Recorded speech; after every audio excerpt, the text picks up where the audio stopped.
base and shift. In the base and shift, you will define the basis of your case study, for instance, 2, and I will have the base study and the shift study. For instance, for base 2, I want to verify 26 Celsius degree and plus 2. And the case in the base 2, I want to verify 24 and 1. And for my pressure, 2.5 and 0 and 2.6 and 1. So with that, the Aspen Hysys will verify 5 different conditions.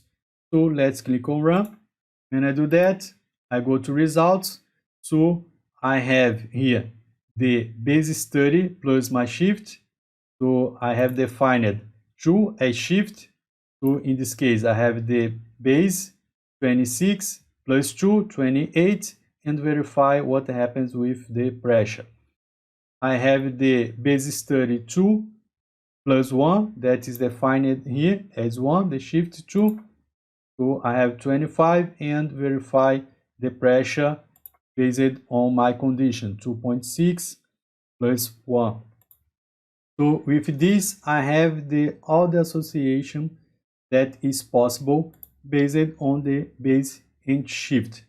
Which one you will use depends on the objective of your process simulation and the evaluation that you want from your result.